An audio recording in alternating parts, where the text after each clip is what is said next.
Hello and good afternoon, and welcome to the Business Leaders Power Hour, where we take an hour of our day on Friday as business leaders, CEOs, consultants, out of our busy day of running our business to power ourselves with our presence. And my name is Martin Coward. I am a spiritual teacher. I'm a prosperity and mindset coach working with gay, bi, and transgender men. And I'm so excited to be this month celebrating Pride with having guests on who are LGBTQ influencers in the world. These are extraordinary men and women, LGBTQ men and women, who are just doing ordinary things that we all do that inspire us and move us and give us some hope for a better tomorrow. So I'm going to ask a few things. If you're joining us, please do me a big favor. I can't tell who's here unless you comment in the comment section. So please just comment and say hello. You're here. Let us know that you're here with your name. If you're coming in through StreamYard, you'll need to give StreamYard permission for us to see. Otherwise, just come up as Facebook user. Also, we want this to be as interactive as possible. So if you're here live or if you're watching the replays, which more people watch the replays than actually come live, that's just the fact. That's what happens. And that's good with me. I just want you to have the transformational experience and tap into your power.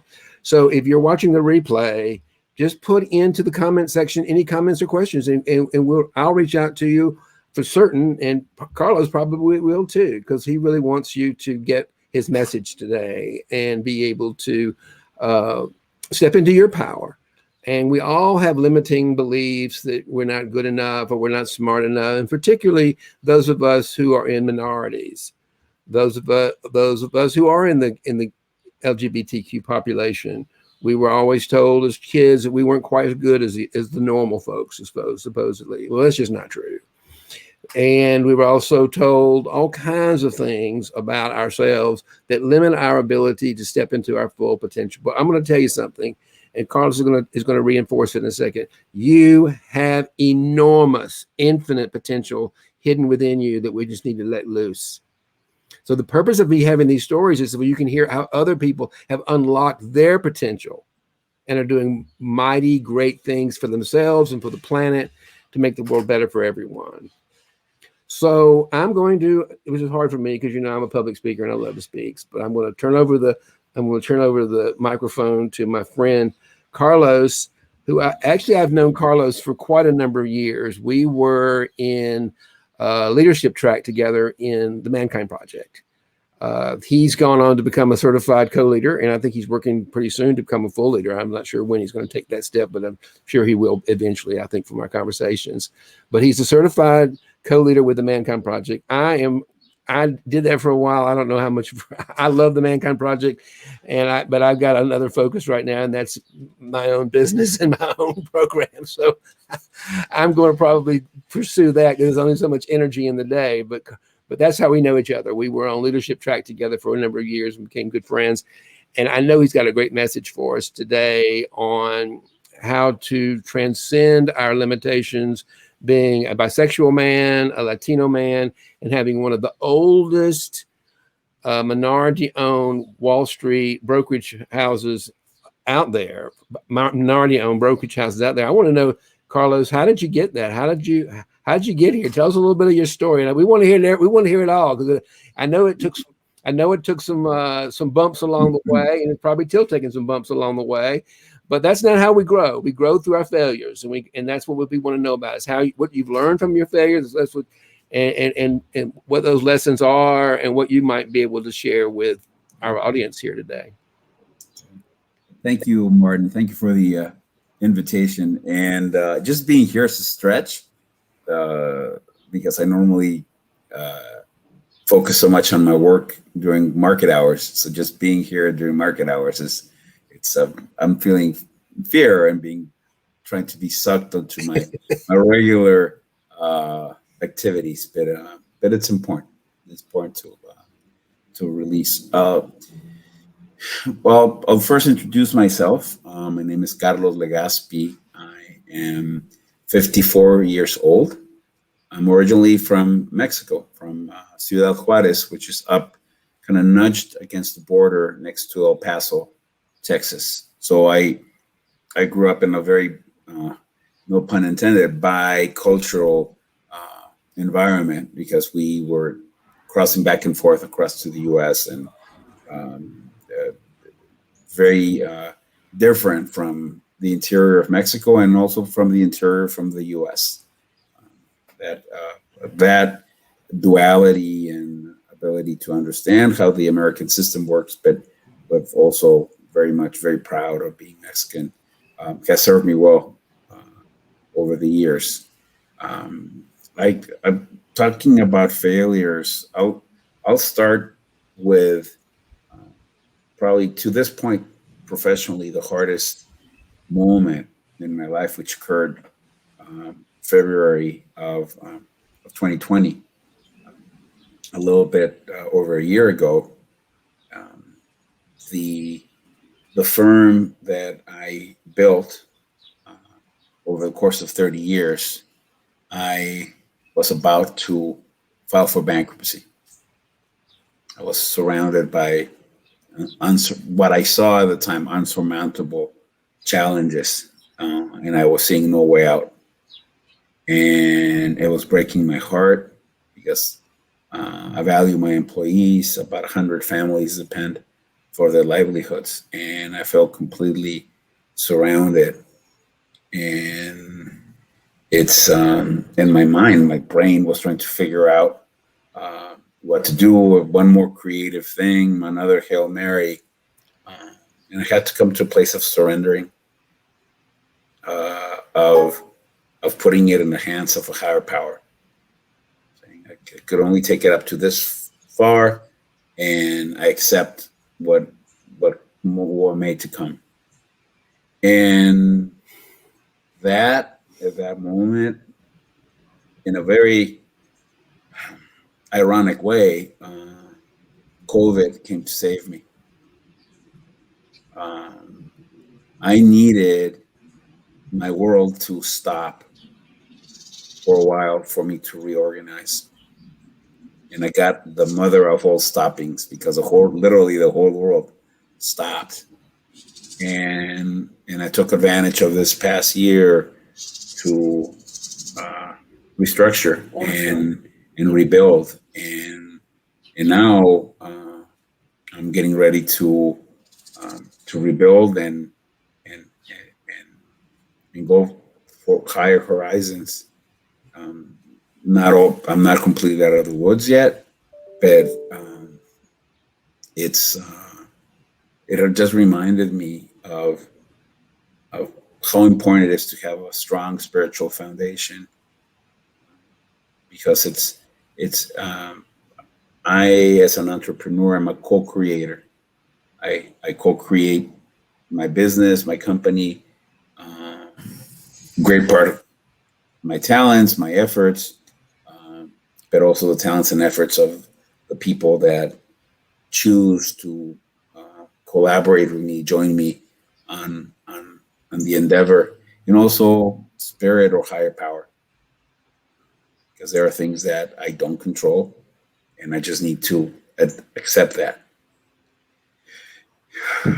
Yeah, that's a lot. Thank you, Carlos. I know that takes a lot of courage to share. I know Brene Brown says that one of the bravest things we ever do is to share our story with the world. And so just take a breath, and thank you for sharing that. I know it's been a really tough year for you, but I want to just comment on something that you said that I think is so powerful, and that is when you said you surrendered. The power of surrender. You can look at as a coach and a spiritual teacher, it's the power of surrender that got me past. I didn't go bankrupt either, but I was like you, I was on the edge. And my spiritual teacher said, Martin, you gotta surrender this to a higher power. And like I did, once I did, the solution didn't come the way my mind thought it was going to come, but actually it came in a bigger way. And I have a sense that from knowing you that when you begin to surrender and let go of our own egoic needs to ego shadow needs to succeed and make money, which are all fine. But there's a bigger power that really supports you, because there's a power that wants you, Carlos, to lead your people and show the world that there's an alternative to straight white men to being able to run a successful firm. Because people don't buy your products and services, they buy your story. And your story is a beautiful story. And there are people like us, and there are people like you who need you out there in the world to be running your firm. So thank you so much for sharing that with us today and giving other people some hope and some wisdom. Thank you. So my professional story started 31 years ago. 32. I graduated from Monterrey Institute of Technology in Monterrey, Mexico, in 1989, and I got a job in New York City, working in the U.S. subsidiary of a Mexican bank. And even though I didn't study finance, I was drawn to it, and going to New York, of course, I'm not going to do that. Never been there before. And even though I was working for a Mexican-owned firm, coming into Wall Street, it was very apparent that I was an outsider there. I got to see that it's definitely the common element is very ambitious, talented people were drawn to that. But it was very white, very male, very straight. And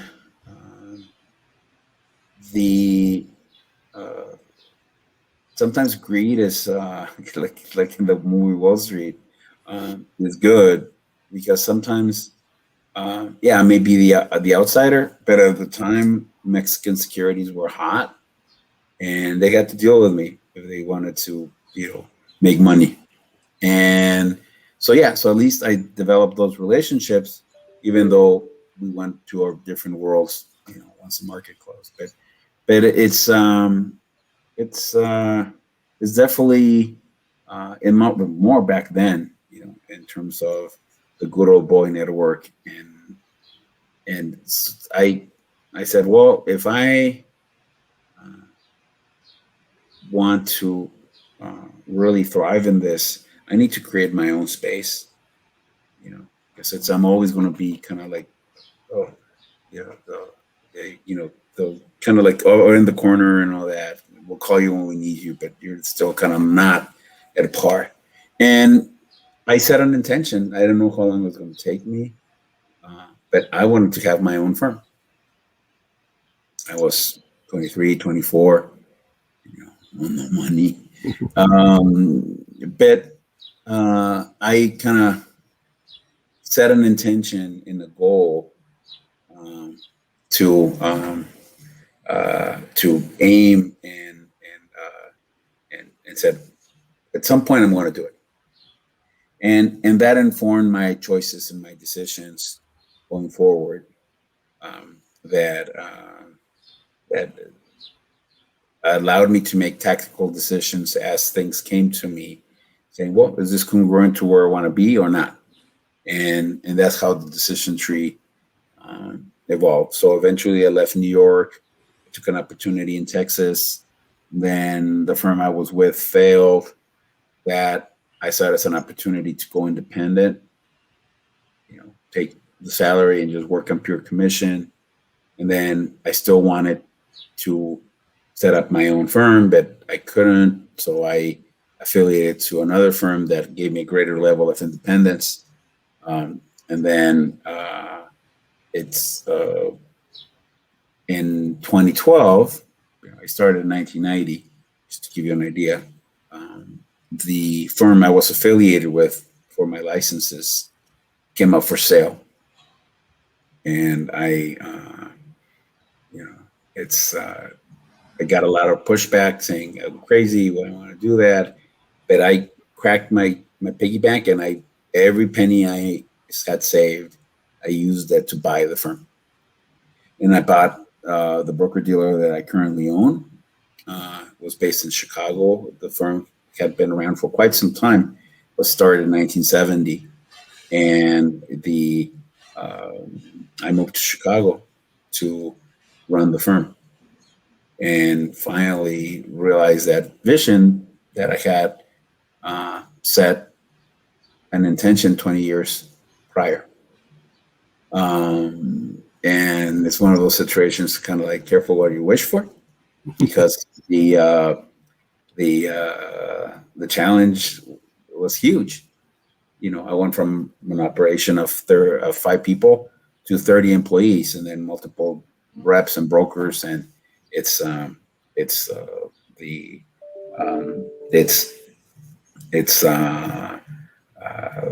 magnitude, orders of magnitude of difference. And I still then had to define a plan, what I wanted to do with this baby, and I had a vision, and I started to implement it until 2016. 2016, I'm in the business of providing a platform to advisors that cater to clients. And I hired some advisors that were doing bad things. Eventually, I'd get rid of them, but it's the damage was done, and that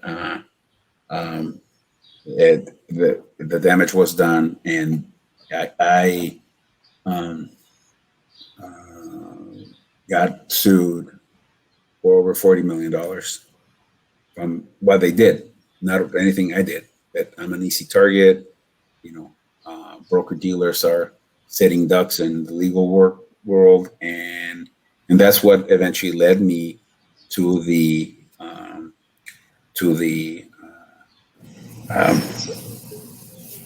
situation that was forcing me to potentially file for bankruptcy. And so during the year of COVID, I was able to resolve most of the litigation.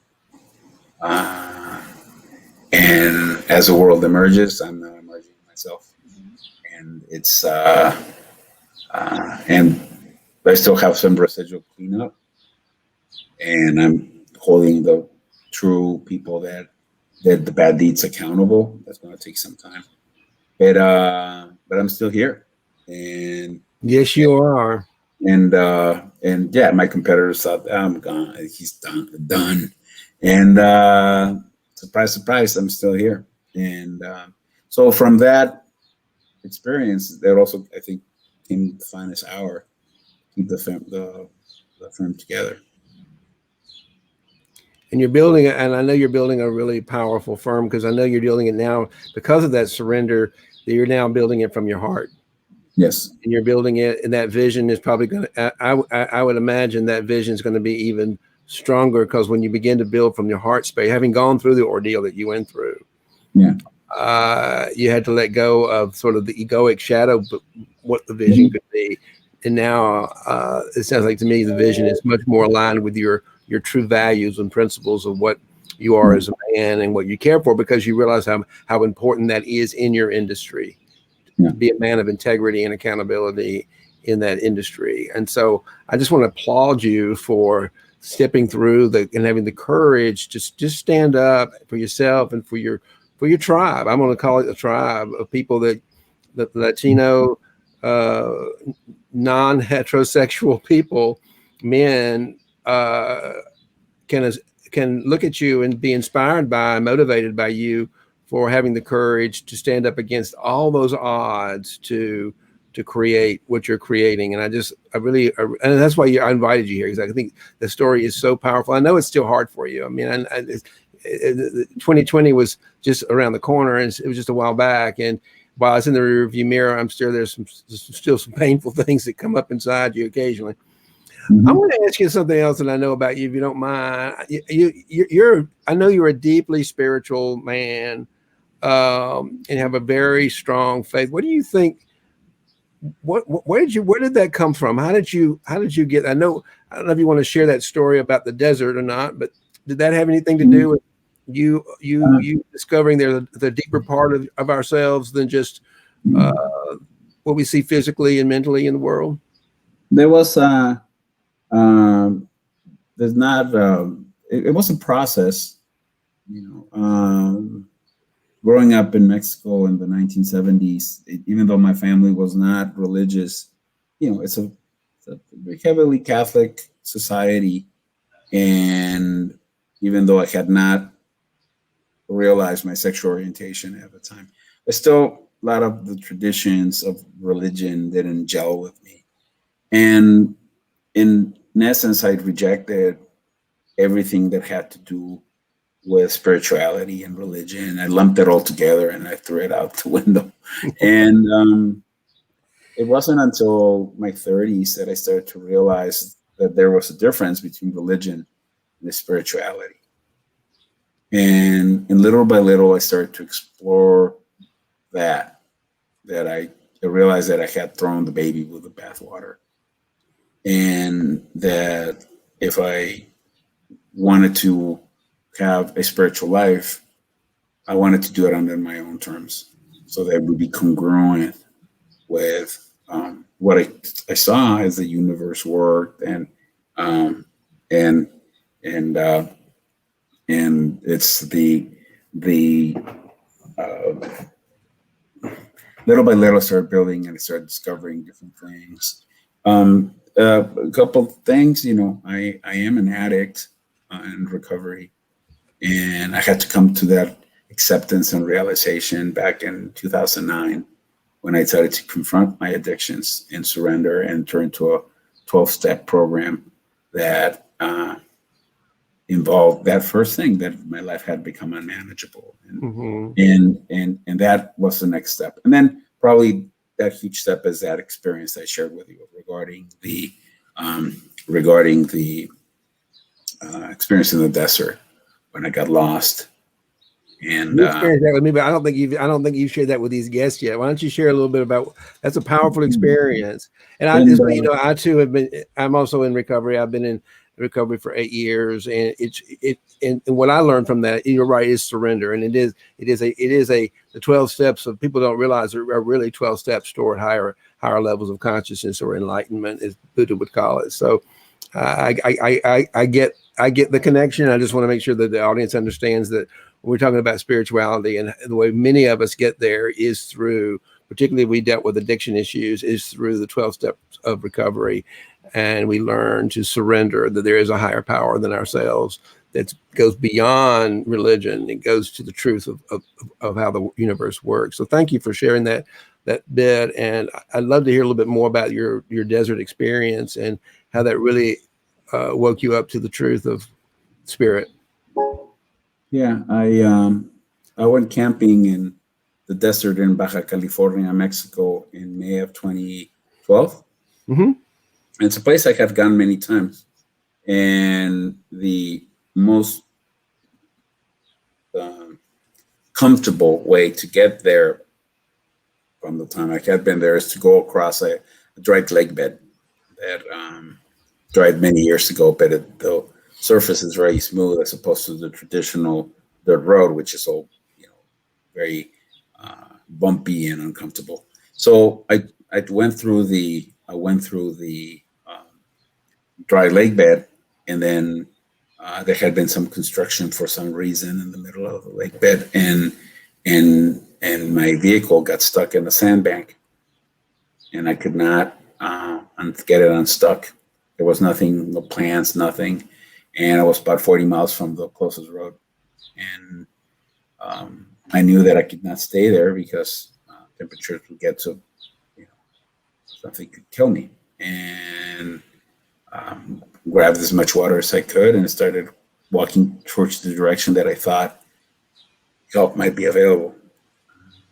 And I walked for 6 hours.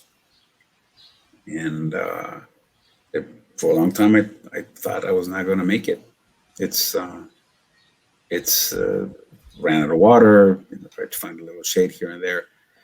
So I had to go into that place and discuss of surrender, and it's and the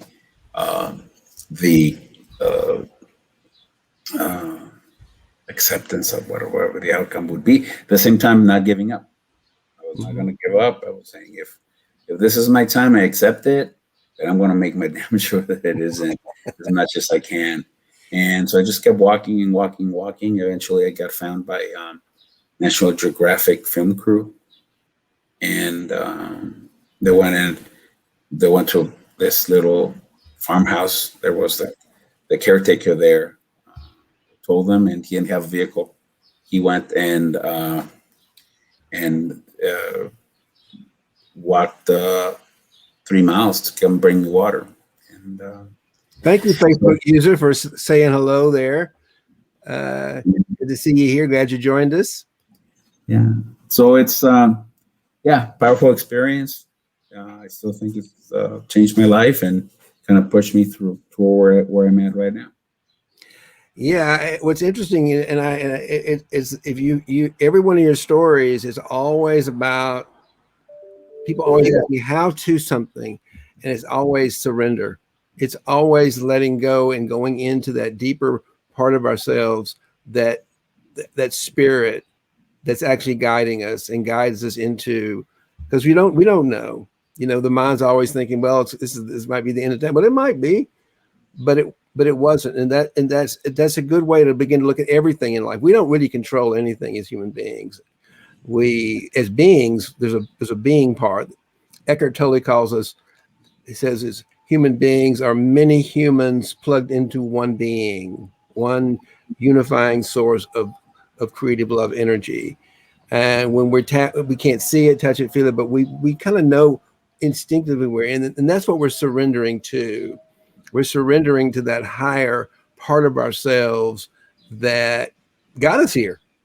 That will be with us. It was here before we formed these humans, and will be here long after it. So when you let go of our own need to control, whether it's your business or your drinking, or for me, it was my obsession with money. I got to it was my AA sponsor actually who said to me, "Martin, you're not sober," a few years ago. And I said, "What do you mean I haven't had a drink in years?" And she said, No, Martin, it's not about alcohol. It was my obsession with money and my need to be successful and rich and all the things that I thought you had to do in order to be loved. And so with the guidance of, and I could have gone bankrupt like you could have, but with the guidance of my spiritual teacher, I took a different route. I surrendered. And like you, I found a new way. I didn't go bankrupt. Somebody saying, "Hi, sir. I hope you're fine." She laughed. "Thanks. Thank you for saying hello. I'm doing great, and I wish I knew your name. Type your name in there. I'm doing great. I'm glad. Thank you for stopping in and saying hello. I hope you'll stick around for the meditation, because that's where the rubber hits the road. What are we surrendering to? So if you're a business leader out there today and you're running your business, this is why I do this noonday. We're going to do some meditation now. So hold on. If I ask you, what does Oprah Winfrey, Ray Dalio, these are my influencers, and Russell and Tony Robbins have in common, other than a ton of money and a lot of success? They all meditate. Every successful man or woman on the planet that's ever created anything of value, it came from meditation, because they got in touch with that part we're talking about, that divine presence, that higher power, that highest potential. Jesus called it the kingdom of heaven. I call it financial heart space, because when we break through our financial barriers that tell us that we leave everything behind, we surrender everything we think we have as meaning, and enter into a place that we can't really explain to surrender, we'll enter into the freedom to live abundantly, and we find the truth. So I just want to say that for the business leaders out there today, please stick around for the meditation, because I know the ego doesn't like to meditate because it doesn't like to be quiet. But if you're running a business, you do yourself a favor and tap into this higher resource. I know Carlos does. I know I do, and I know everybody that I know that's successful. The how-to to get from one place to the other is through meditation.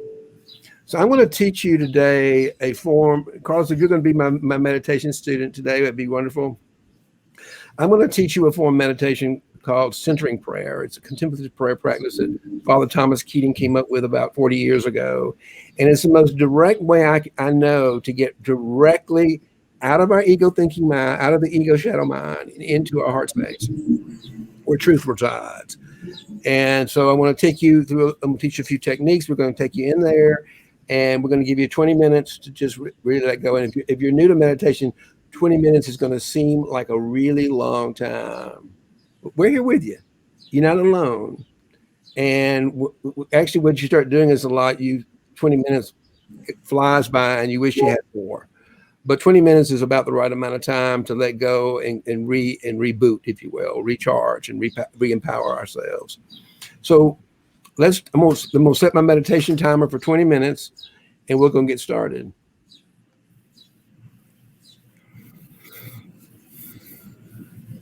Just give me 1 second here.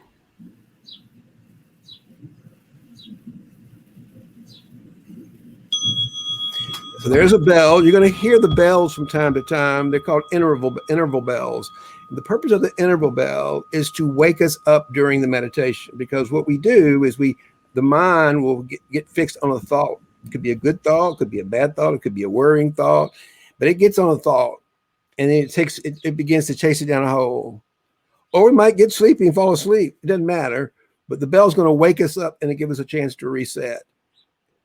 And so, just know that when that comes on, I will come out and say, thank you for the reset bell. And we're going to reset, and we'll do that throughout the meditation. So Carlos, I'm going to ask you to get started. I'm going to ask you to sit up straight and tall like a proud bisexual Latin man that you are, full of love and dignity. And just close your eyes if you like and begin to breathe. And the way to go inside is to focus on our breath, on our breathing. Something we do naturally all day long without even thinking about it. But we're going to make breathing our primary purpose for the next 20 minutes. Because when we can allow our mind to focus on the breath, we can allow ourselves to go inside to where our power resides, around the heart. And a little technique I'm going to teach you about slowing down the thinking. When we think, our tongues vibrate. So we're going to do a little reverse engineering. We're going to do a little technique to relax the tongue and slow down the thinking. And the way I like to teach this, and the way I do it, is to take your tongue and take the tip of your tongue and rest it on the roof of your mouth, just behind your front teeth, and just relax it there. And slightly part your lips and relax your jaw.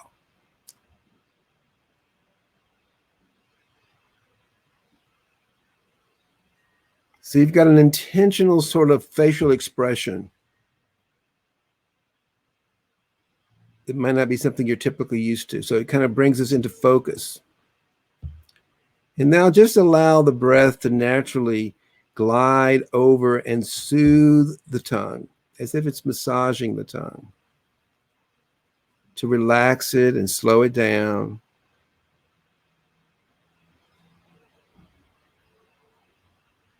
Now notice the belly muscles are used to pull the breath in. And become aware of the rise and fall of your rib cage and just the natural state of being. You don't have to do anything, but just be still. And just be still, which is one of the hardest things for the human mind to do, is to be still. That's why it's called a practice. So one of the things we're going to do to get a little bit more space and to quiet the mind, we're going to do 3 belly breaths.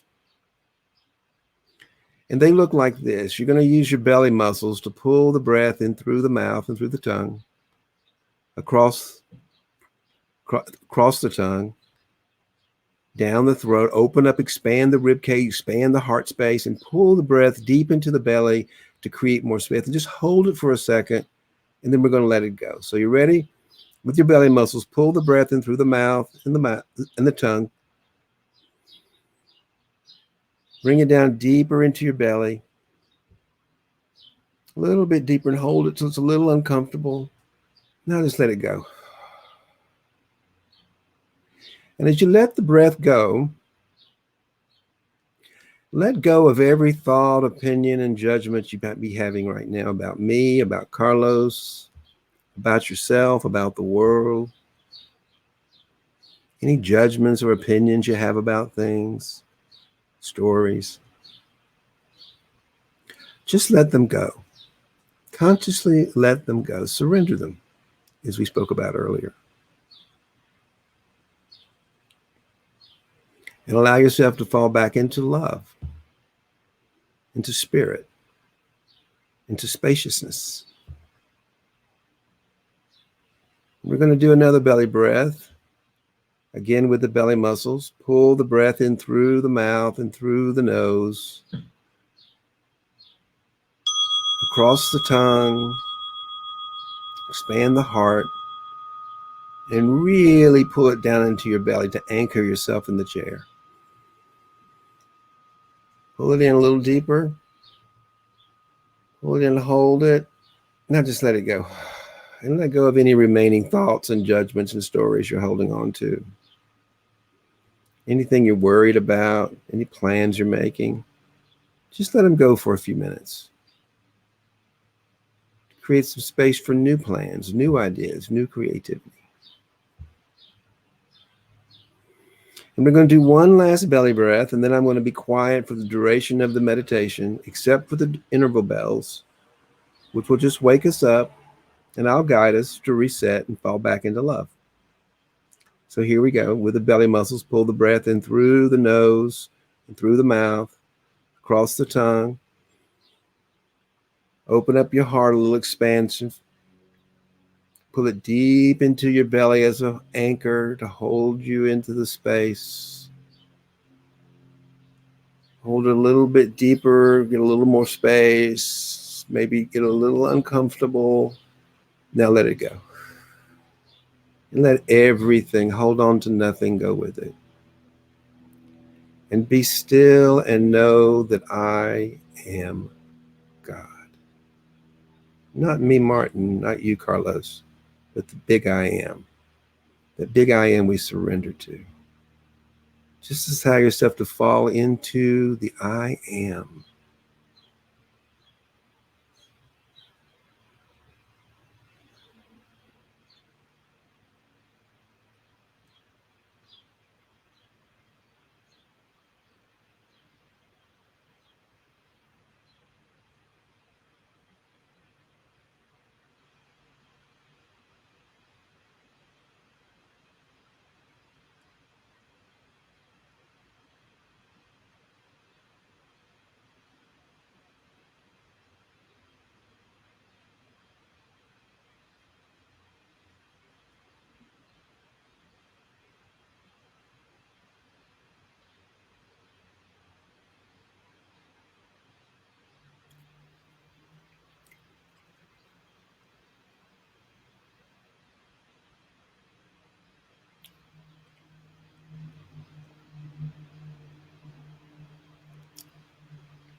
Oh, there's the sweet sound of that interval bell to wake us up from our sleeping, our thinking, our worrying, our planning, whatever our mind was getting lost into. The bell is to wake us up.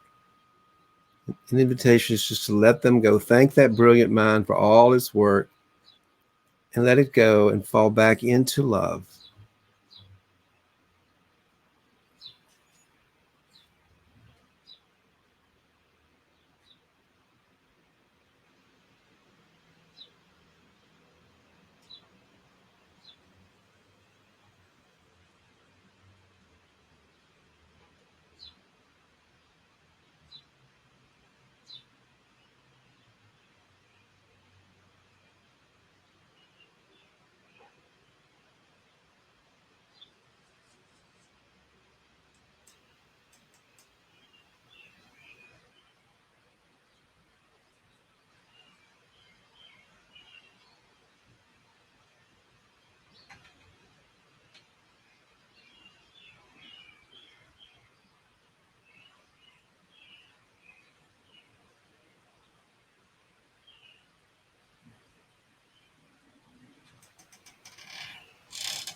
There's that sweet interval bell waking us up again from our thinking, our stories, our planning.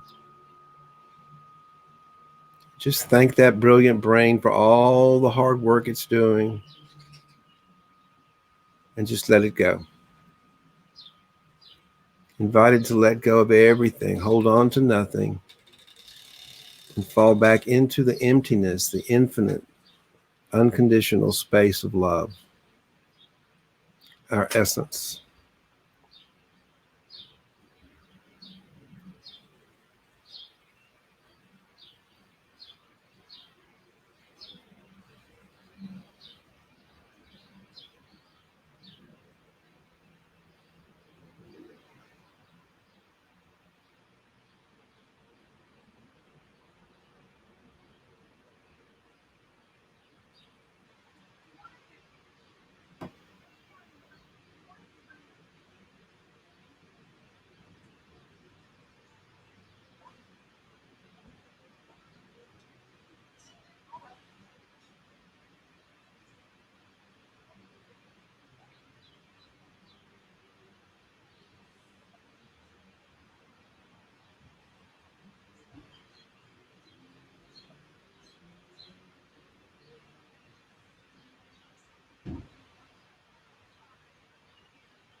And that's our final bell. That's the end of 20 minutes of meditation. And I know for me, I've always empowered and appreciate this noonday break and a moment to recharge my batteries. How are you feeling, Carlos? It's grounded. It's a new experience for you if you're used to being in your market every day at noon, isn't it? Yeah. Well, I hope it will empower you to, as you let go of the control, the reins for an hour today, to join me here. I want to thank you for that. And let's just be curious to hear how your afternoon goes. Yeah, I'd love to hear how your business runs now that you've sort of stepped out of let go of the reins for an hour and just stepped in and shared your story beautifully and stepped into your power, really stepped into that powerful part of you, that higher power that got you through the desert, that got you out of bankruptcy. And I'm sure it's going to propel your business forward in a wonderful, wonderful way, because I know you're rebuilding a new business from your heart. And I know it's going to be absolutely fabulous. And it's going to serve a lot of people, make the world a lot better. And that's the direction of our world today. Our business and institutions that truly do serve the people they're meant to serve. And thank you for doing that. Let me ask you a question, because there may be people who want to get to know you. They might be people like you who might be interested in being a part of your team and being part of your vision, or there might even be people out there who want to work with your company because of that, of the vision that you share. How is the best way for people to get in touch with you and get to know you better and know what you're doing? By email. Okay. Let me ask you a question. Do you have a Facebook group with your name on it? I do not. I just have my own Facebook profile. Okay. Well, we can you can give us your email, but I'm going to suggest we give your email, and also just can people contact you on Facebook at Carlos Legaspy and just send you a direct message, because people in today's world, it's just the easy way to find people sometimes, just by finding the person and saying hello, and all of the Legaspis on Facebook are my relatives. So there's just my cousin and me. There are only two of us. So that's pretty easy to find. So yeah, just look at the face. You'll find you'll find this handsome guy is Carlos Legaspy, and he's on Facebook. And I really encourage you to just reach out and say hello and get to know him. He's just a great person to know, whether you want to do business with him or not. I think it's just nice to have him in your court of support to support you. Maybe you're a Latin man and a minority or a woman, and you want to do. You need some inspiration. I bet you he'd be happy to have a conversation with you to inspire, because that's the work he does in the Mankind Project. Or you may just want to find out more about the Mankind Project from him. So he's a great man to have in your court of support. He's certainly in mine, and I'm grateful for that. So I would just look at it from that perspective. Because people don't remember. We can type in your email address, but it's hard for people to remember all that stuff. But they can find you. They can find you on Facebook. It's pretty simple that way today in today's world. So I'm going to suggest that. Hold on one second. I want to just make a few announcements, and then we'll close out, and you and I have a conversation backstage if you like. But I won't keep you long. I know you want to get back to business. So as I said earlier, I am a spiritual teacher and a prosperity and mindset coach for gay, transgender, and bisexual men. And we have a very specific Facebook group for ourselves on Facebook. It is called Financial Heart Space for Gay, Transgender, and Bisexual Men. And I encourage you that if that fits you, please join us. We are all about building and growing our businesses from a place of love and support and not competition. And it's a really wonderful place to come hang out, and we'd love to have you in there. So also, I just want you to be aware that I have another Facebook group. It's called the Financial Mystic Sanctuary, and that's an invitation for anyone who'd like to get to know me and get to know more about the teachings that I do and how it is to be in financial heart space. And that's an invitation to everyone to join me over there. So that's what I got for you today. May love and prosperity prevail. Thank you so much for joining us today. Thank you, Carlos. Thank you.